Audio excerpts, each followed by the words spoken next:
Face the Nation moderator and senior foreign affairs correspondent Margaret Brennan is here with CBS News senior global affairs contributor Ian Bremmer. He is the president of the Eurasia Group. Good morning to you both.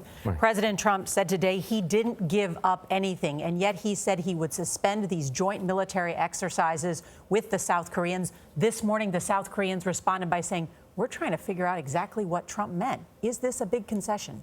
It is. It's tremendous to have the South Koreans say this because they are our partners, our allies in those military exercises.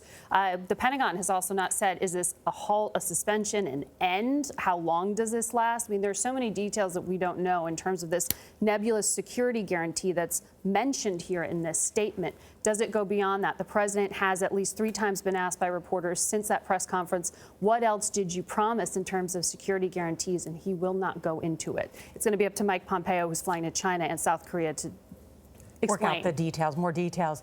Ian, the United States has made agreements with North Korea in the past, 1994, 2005, 2012. The North Koreans have this great strategy. They string us along. They ring out new economic stuff, and then it's just talk, and they continue their nuclear weapons program. Why should we believe them now? Oh, we shouldn't believe them. And I mean, it's a little surprising to see Trump say, I trust the guy. It's more a stronger formulation than Bush looking into Putin's eyes and saying, I saw his soul. Might live to regret that. But Kim Jong Un is a different leader, a younger leader, focusing more on the economic engagement and the openness he's done over the course of the past few months with the South Koreans summit twice now with the South Korean president, twice with Xi Jinping, once with the Russian foreign minister Lavrov going to Pyongyang, and now Trump. That's the story here, is that the North Koreans are opening up and Trump is a piece of it. But let's keep in mind, what we now have is a freeze for freeze. It is the North Koreans are freezing their ICBM and nuclear tests, and the Americans are freezing our military exercises with the South Koreans. That is exactly the formations the Chinese have asked for over the course of the past year, and we've said absolutely not.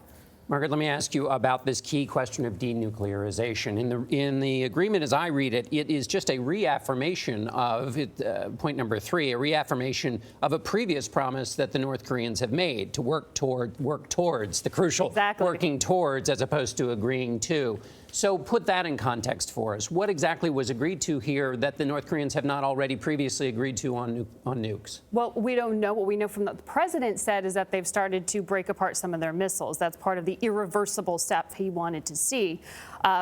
Secretary of State Mike Pompeo is flying to these Asian capitals to explain what happened in the room, but he's going to have to brief Congress. There are going to be a lot of questions about exactly what that means.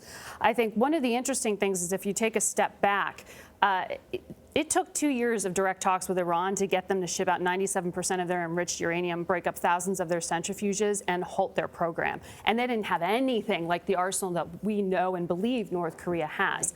And Secretary of State Mike Pompeo, as a congressman, raised holy hell about that deal. So he has set for himself a tremendous benchmark, as has President Trump, in terms of what they now need to get in terms of details, access to military sites, actual American inspectors on the ground. We know that's what America wants. We don't know if that's what they got agreed to in this room. We know that's what John Bolton has said. He wants American inspectors to be taking the lead to break apart these weapons so that it doesn't happen again, that they don't cheat like they have in the past. So what stood out to both of you in this agreement that we've reached today? And is there a win for both sides? Look, I think what the biggest win is that 6 months ago, we were talking about the possibility of military preemption against North Korea.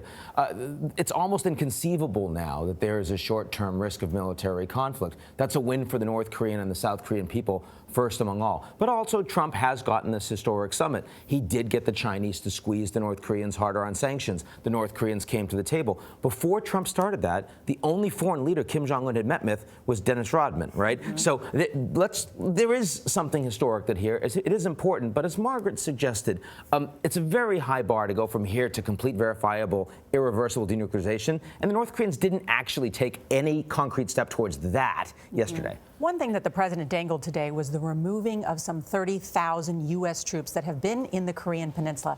I lived there as a kid. You know, I mean, this is a long time that we've had a commitment to that area. If we were to remove troops from the Korean Peninsula, it doesn't just affect the Korean Peninsula, it affects our entire military strategic posture in Asia, doesn't it? Isn't that really what China wants? And this is exactly not only what Ian highlighted there in terms of the freeze for freeze language that China wanted, this is what China wants. North Korea isn't the only flashpoint in Asia, as you point out. There are a lot of concerns about clashes in South China Sea.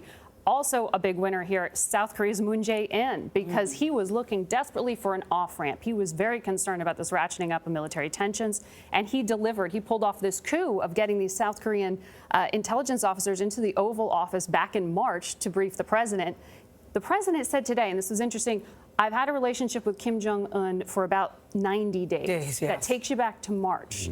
He hasn't said if he's spoken to him before. But you think that they may have talked on the phone? Is that what you're saying? It seems to me that's what he may be dancing around there. We've had a relationship for 90 days. I've known him for 90 days. But what about when he was saying, I trust him? What about the personal chemistry between the two? I mean, they both seem to enjoy this photo op.